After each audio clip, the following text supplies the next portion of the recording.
Vamos lá, irmãos. Parte 3, então, desse estudo sobre a Páscoa. Nós acabamos de ver aqui que Jesus ele é comparado ao cordeiro sem defeito do sacrifício da Páscoa. Tá? Próximo ponto aqui. Aquele que não participasse da Páscoa do Senhor seria eliminado do povo e levaria o seu próprio pecado. Né? Números capítulo 9, o versículo 13. Tá? Então todo aquele que não participasse da Páscoa levaria sobre si o seu pecado. E o que nós acabamos de ler aqui em Isaías 53, último verso, olha só. Jesus levou sobre si o pecado de muitos e pelos transgressores intercedeu.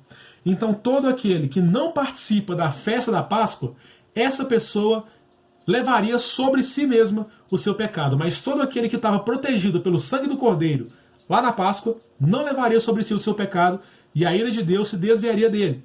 A mesma coisa com Jesus. Todo aquele que está em Cristo não leva sobre si o seu próprio pecado e a ira de Deus é desviada dele. Mas todo aquele que não está em Cristo, esse se torna responsável pelo seu próprio pecado. Tá? Aquele que não participa da carne e sangue de Jesus não tem vida em si mesmo, não faz parte do povo. Olha só o que Jesus falou na Santa Ceia. João capítulo 6, o versículo 53 ao 58. Vamos lá. Evangelho de João, capítulo 6, os versículos 53 ao 58. É isso? É. Jesus respondeu: em verdade lhes digo que, se vocês não comerem da carne do Filho do Homem e não beberem o seu sangue, não terão vida em vocês mesmos. Aqui, ó. Se vocês não comerem da carne do Filho do Homem e não beberem do seu sangue, não terão vida em vocês mesmos. Deixa eu marcar isso aqui. Quem come a minha carne e bebe o meu sangue tem vida eterna, e eu o ressuscitarei no último dia. Pois a minha carne é a verdadeira comida, e o meu sangue é a verdadeira bebida. Quem come a minha carne e bebe o meu sangue permanece em mim, e eu permaneço nele. Assim como o Pai que vive me enviou, eu igualmente eu vivo por causa do Pai, também quem de mim se alimenta viverá por mim. Este é o pão que desceu do céu, em nada semelhante àquele que os pais de vocês comeram, aqui falando sobre o maná no deserto, né? E mesmo assim morreram. Quem comer este pão, ou seja, quem se alimentar de Jesus, né, viverá eternamente. Sobre o pão da vida eu quero fazer um outro estudo mais detalhado com vocês, tá? Mas aqui saibam o seguinte: Jesus estava comemorando a Páscoa com seus discípulos, e quando eles acabam a refeição da Páscoa, Jesus ele vai pegar. Você lembra daquele pão sem fermento que a gente leu lá na festa da Páscoa? Aquele pão ázimo, aquele pão sem fermento. Ele vai pegar esse pão, vai distribuir entre os seus apóstolos, entre os discípulos, e vai falar: olha, isto é a minha carne, e este vinho que está aqui é o meu sangue. Isso aqui vai representar a nova aliança que eu faço com vocês a partir de agora. E quem não participar dessa aliança, assim como quem não participava da Páscoa levaria sobre si o seu próprio pecado, quem não participar dessa minha santa aliança que eu instituo agora, este não tem vida em si mesmo. Ou seja, e qual que é essa vida que Jesus está falando? A vida eterna. Então quem não participa da nova aliança de Cristo não tem a vida eterna, tá? Aquele que se mantém participante do corpo, ou seja, aquele que mantém participante dessa nova aliança que Cristo instituiu, ele é livre da ira de Deus que virá sobre o mundo, porque Deus ainda prometeu um dia de juízo sobre o mundo, tá? Com a sua ira. Por isso que eu falei que isso se compara às pragas do Egito, né? O que ainda vai vir se compara àquelas pragas do Egito, mas é um outro estudo, tá? Vamos ler aqui. Primeira carta de Paulo aos Tessalonicenses, capítulo 1, versículo 10, é isso? Olha só. Cadê aqui? Verso 10. Vamos ler a partir do 9 aqui, ó. Porque no que se refere a nós, as pessoas desse lugar falam sobre como foi a nossa chegada no meio de vocês e como, deixando os ídolos, vocês se converteram a Deus para servir o Deus vivo e verdadeiro e para aguardar dos céus o seu Filho, Jesus, a quem ele ressuscitou dentre os mortos, a saber, Jesus, que nos livra da ira vindoura. Então todo aquele que se mantém na aliança de Cristo será livre da ira vindoura, da ira que virá sobre o mundo ainda. Apóstolo Paulo falando isso aqui, tá bom? Romanos 5, verso 9. Romanos capítulo 5, verso 9. Olha o que fala aqui. Logo, muito mais agora, sendo justificados pelo seu sangue, seremos salvos por ele da ira. Tá? Então nós somos salvos da ira futura pelo sangue de Cristo. Tá bom? Primeira carta de Pedro 1,19, que é aquele mesmo verso que a gente já leu. Mas pelo seu precioso sangue, como de um cordeiro sem defeito. Vamos ler lá, 1 Pedro capítulo 1, versículo 19. Olha só. Pelo precioso sangue de Cristo, como de um cordeiro sem defeito e sem mácula. Né, que nós somos resgatados. Então nós somos resgatados, ou seja, salvos dessa ira, pelo precioso sangue de Cristo, que é como de um cordeiro sem defeito e sem mácula. Tá bom? Nenhum dos ossos de Jesus foi quebrado. Sabia disso? Você sabia que a semelhança daquele cordeiro lá da Páscoa, que não poderia ter nenhum dos seus ossos quebrado, nenhum osso de Jesus também foi quebrado durante a sua morte? Vamos ver o que fala lá no Salmo 34, o verso 20. Olha só, Salmo 34, o versículo de número 20. O que fala aqui para nós? Preserva-lhe todos os ossos, nenhum deles sequer será quebrado. Aqui é um salmo, é o salmista profetizando acerca de Cristo, tá? Depois, com calma, você leia esse salmo completo aqui inteiro, que você vai ver aqui que ele fala uma profecia maravilhosa acerca de Jesus, tá bom? E aqui ele vai falar isso aqui, ó: preserva-lhe todos os ossos, e nenhum deles sequer será quebrado. E olha só o que aconteceu na crucificação de Jesus. Lá no Evangelho de João, capítulo 19, o versículo 36. Evangelho de João, capítulo 19, o versículo 36. Olha só. Vamos ler a partir do 35. Aquele que viu isso, ou seja, o apóstolo João falando de si mesmo, dá testemunho. E o testemunho dele é verdadeiro. E ele sabe que diz a verdade, para que também vocês creiam. E isso aconteceu para que se cumprisse a Escritura: nenhum dos seus ossos será quebrado. Vamos ler aqui um pouquinho antes, aqui, quando o soldado ele chega para quebrar as pernas, né, dos crucificados ao lado de Jesus. Só que quando ele chega em Jesus, ele vê que Jesus já está morto e não quebra as pernas de Jesus, mas ele só fura o pulmão de Jesus, né? Vamos ver aqui, ó. Então, para que os corpos não ficassem na cruz durante o sábado, visto que era o dia da preparação e era grande o dia daquele sábado, os judeus pediram a Pilatos que fossem quebradas as pernas dos crucificados e fossem tirados das cruzes. Os soldados quebraram as pernas dos homens que tinham sido crucificados com Jesus, primeiro de um, depois do outro. Quando, porém, chegaram a Jesus, vendo que já estava morto, não lhe quebraram as pernas. Mas um dos soldados lhe abriu o lado com uma lança, e logo saiu sangue e água. Aquele que viu isso dá testemunho, e o testemunho dele é verdadeiro. E ele sabe que diz a verdade, para que também vocês creiam. E isto aconteceu, isto que? Não lhe quebraram as pernas, para que se cumprisse a Escritura: nenhum dos seus ossos será quebrado. E outra vez diz a Escritura: olharão para aqueles a quem traspassaram. Se vocês quiserem, um dia eu ainda faço um vídeo falando sobre todas as profecias que Jesus cumpriu, desde o seu nascimento até a sua morte, tá? Mas uma das profecias era: nenhum dos seus ossos será quebrado. Por quê? Porque Jesus era justamente o nosso cordeiro pascal, né? Jesus é justamente o nosso cordeiro da nossa Páscoa. E como aquele cordeiro não poderia ter nenhum osso quebrado, Jesus também não teve nenhum dos seus ossos quebrado, tá? E para que não reste dúvida que Jesus ele é o nosso cordeiro pascal, deixa eu ver se eu pus isso aqui. Eu acho que eu não pus isso aqui. Deixa eu pesquisar aqui na Bíblia. Cordeiro pascal. Quando o apóstolo Paulo aqui, ó.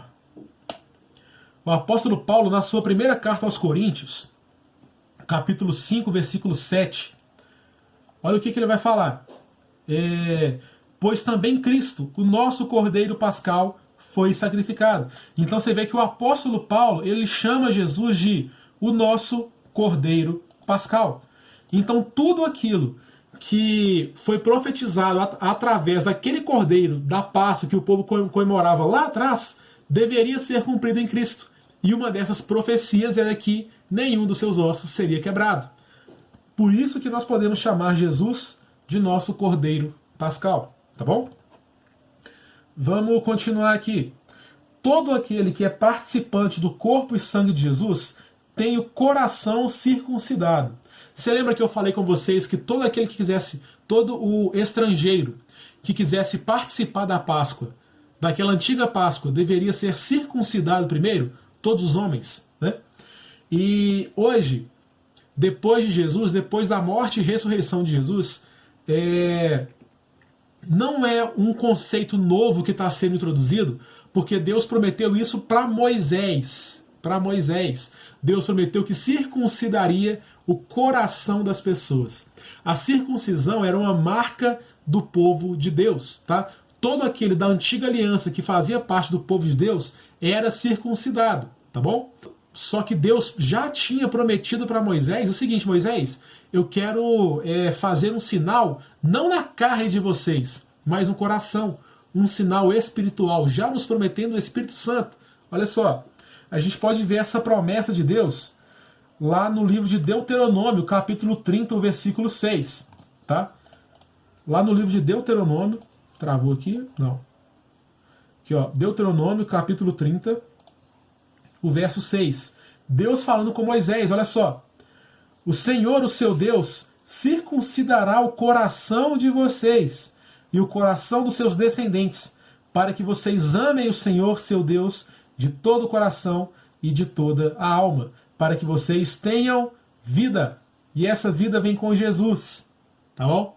Essa vida aqui vem com Jesus.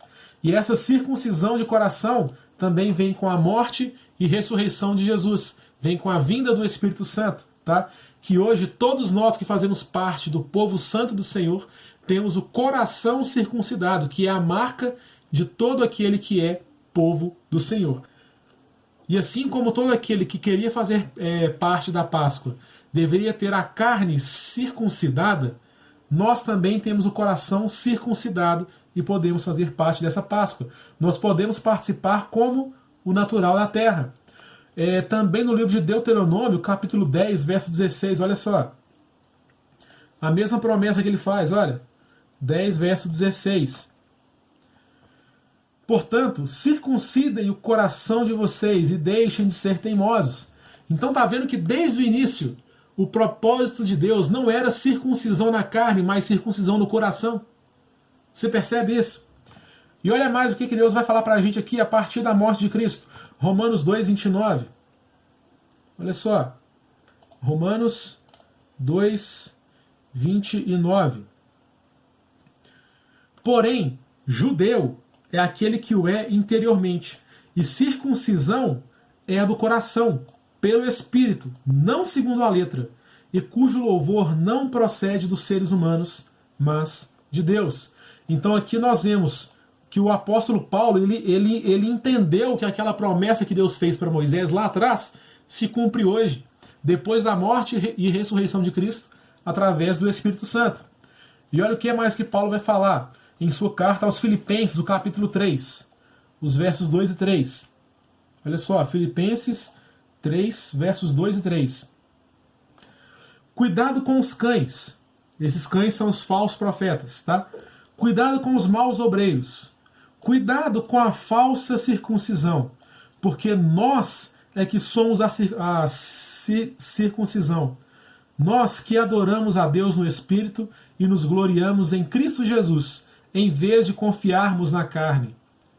Beleza? Então, nós é quem somos, a marca.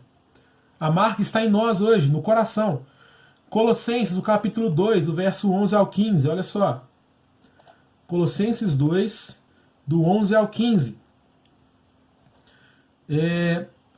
Nele também vocês foram circuncidados, nele quem? Em Jesus, tá? Cristo aqui, ó. não com uma circuncisão feita por mãos humanas, mas pela remoção do corpo da carne, que é a circuncisão de Cristo, tendo sido sepultados juntamente com ele no batismo, no qual vocês também foram ressuscitados por meio da fé no poder de Deus, que o ressuscitou dentre os mortos. E quando vocês estavam mortos em seus pecados e na incircuncisão da carne, ele lhes deu vida juntamente com Cristo, perdoando todos os nossos pecados, cancelando o escrito de dívida que era contra nós e que constava de ordenanças, o qual nos era prejudicial, removeu-o inteiramente, cravando-o na cruz. E despojando os principados e potestades, publicamente os expôs ao desprezo, triunfando sobre eles na cruz. Então, Cristo, ele tira aquela falsa circuncisão que há em nós e a incircuncisão que há em nós.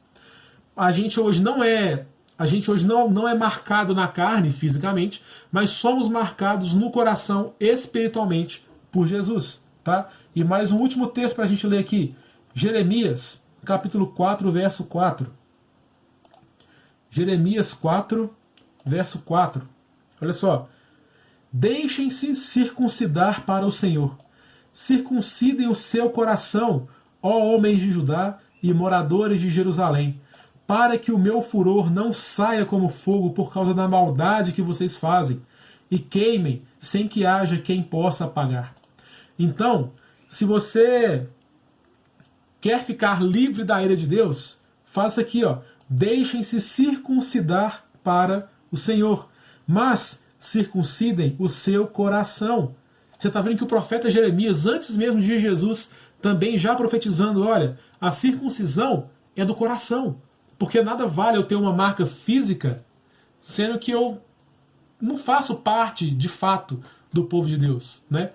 E esse não fazer parte não é somente por herança, mas é sim por querer fazer parte, sabe? Você me entende? Mas sim por estar perto, por estar ali em comunhão com Deus, né? Então é circuncisão no coração. E a partir disso nós podemos participar sim da Páscoa do Senhor, que é a morte de Cristo e a nossa salvação, tá? Jesus, você lembra que eu falei que o Cordeiro morreu no lugar do povo, né? Porque por meio da morte do Cordeiro e do sangue nas portas, o povo era livre da ira de Deus. E aí aqui, ó, Jesus morreu em nosso lugar para que tenhamos vida. Olha só o que fala lá em Romanos 3, 23. Romanos 3, 23. O que vai falar aqui? Pois todos pecaram e carecem da glória de Deus. Todo mundo. Não tem um ser humano sequer no mundo, a não ser Jesus. Não tem um ser humano sequer que não tenha pecado, tá? Paulo é bem enfático a falar, pois todos pecaram e carecem da glória de Deus.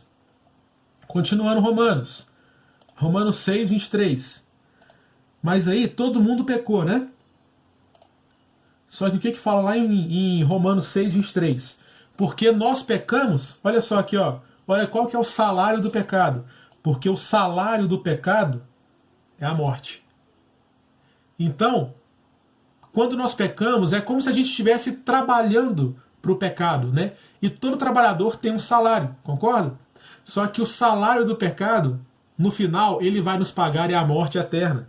Mas o dom gratuito de Deus é a vida eterna em Cristo Jesus, nosso Senhor. Só que como que eu participo então dessa vida? Efésios 2, do 1 ao 7. Olha só. Ele, Jesus, lhes deu vida quando vocês estavam mortos em suas transgressões e pecados, nos quais vocês andaram no outro tempo, segundo o curso desse mundo, segundo o príncipe da potestade do ar, do espírito que agora atua nos filhos da desobediência.